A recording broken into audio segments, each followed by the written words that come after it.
Today, out of curiosity, to look at a personage you have only read about in the newspapers and periodicals.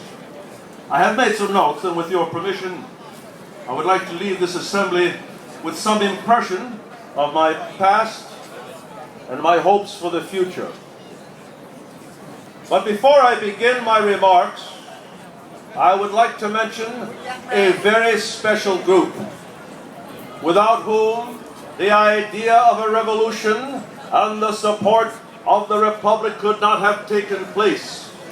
I talk of the overseas Chinese living and working in foreign lands. It is they, in their belief on a free China, free from the tyranny of the Manchu court, they, who in the democratic spirit of the Chinese people themselves, they whose financial support allowed the great cause to survive and the momentous events of recent days to take place, it is they I would like to thank. I label those sons of China, spread far and wide, blown by the seeds of oppression and poverty, who in their humble laundries and restaurants, family associations and community halls stood up and answered the call for freedom. I label them the mothers of the revolution, and I would like to say to each and every one of them, China thanks you, and I thank you. As some of you already know, news of a sensational nature has reached the outside world about a military uprising in Wujiang, China. It is true, and my sources assure me that it is. A day has arrived which we have worked for and anticipated for over 15 years. I received the news myself while having breakfast and reading a newspaper in Denver, Colorado. As I read about the events of the world, one article drew my rapt and complete attention.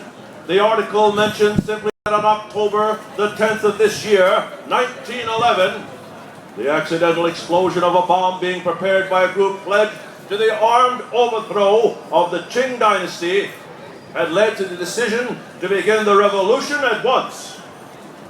My own supporters had attempted to alert me to this fact by a coded message in a telegram sent to Colorado. But unfortunately, my code book was in my luggage and detained at the last railroad stop. Once my code book and I were reunited, I was able to decipher the message, which was simple and much welcome. I have been asked and will humbly accept the position of Provisional President of the First Republic of China. We Chinese have had a century of shame. The national environment, the Opium Wars, the forced concessions of the ports of Hong Kong, Ningpo, Yat Sen to the British, the Sino-Franco War of 1883, the German control of the province of Chinatown. In their pain and suffering, the people themselves have risen up like a blinded Samson of old, trying to pull down the temple with its base and rafters. There are many examples. The great rising of the peasants under the leader Hong, who called for a great heavenly kingdom but started a civil war that lasted from 1850 to 1864 that killed some 20 million people. More recently, 10 years ago, the Society of Righteous Fists, or as the British call them, the Boxers, came within inches of destroying the court until they were compromised by false promises and killed by foreign troops sent by colonial powers. Goaded to do something, however myopic, moved to action, however desperate, because the life of the common people was a short life of pain and neglect. Who is responsible for all of this? The Manchu court of the Qing dynasty, a foreign group of people who have ruled China since 1644 and the end of the last true Chinese dynasty, the Ming dynasty.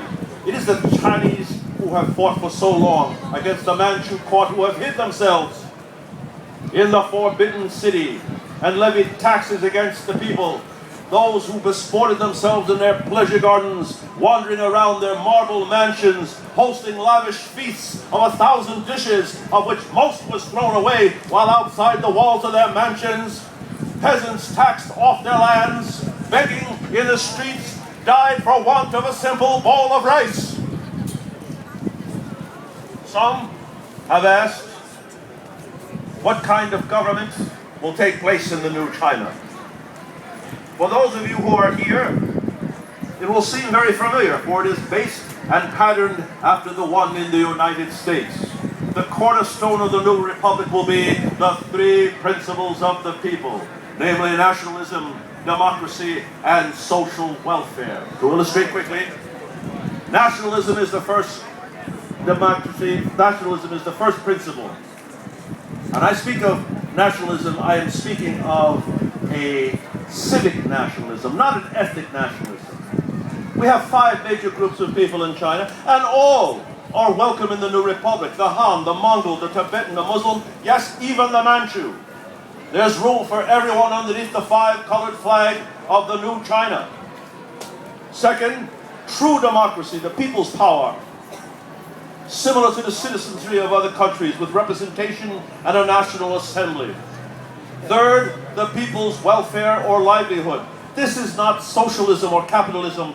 This is a welfare system that provides the people with food, clothing, housing, and transportation. I hope and dream and have worked for the day when the feudalistic practices of the nobles demanding taxes and support for no other reason than the position of their birth is ended.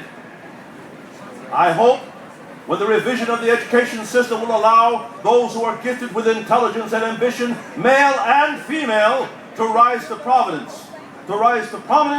When the medieval barbaric practices of female infanticide and foot binding are at last brought to an end. When China's name is no longer despised or pitied, but its mention brings respect and the admiration of the other nations. As I move to my conclusion, let me ask, what is wrong with China today? The answer is widespread illiteracy for both men and women. And those who are literate are bound by an outdated system that hasn't changed for over 1,000 years. A population fettered by superstition and idolatry, peasants trapped in a cycle of poverty, the barbaric practice of female infanticide, the horrors of female foot binding, no modern interest, no army, no navy, and in not the least, China is not ruled by the Chinese. What should be done about it? The imperial chain court must step down, and the Democratic Republic of China must be firmly installed where the Chinese people themselves have a voice in the government. A modern national education system for both men and women that includes science, modern medicine, the useful inventions of the West, the steamship, the railroad, the building of mechanized factories that will produce goods for the people at a reasonable price, the completion of roads and canals which will allow China to have goods and travelers moving from one side to the other. What can you do now and in the future?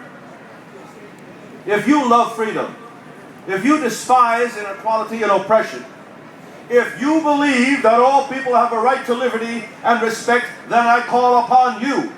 Each and every one of you has it within your power to bring about a better day, not just for China, but for the world.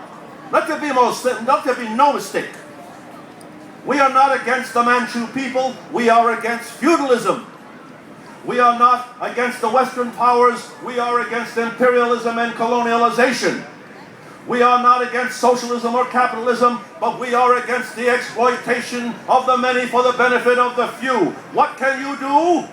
Become members immediately of the Young China Party. Never before in her history has China needed all of her sons and daughters. Make a donation, no matter what amount. Every dollar buys another hour. Every penny buys another minute. That'll hasten the day when China is truly free. And if you can do none of these things, then spread the message. Spread the message that there will be a new modern China filled with healthy, proud, and prosperous men and women. The day is dawning. And I tell you, it is a beautiful morning. and with the certainty of the sun rising, it's going to be a beautiful day. My name is Dr. Yat Sen, and I thank you.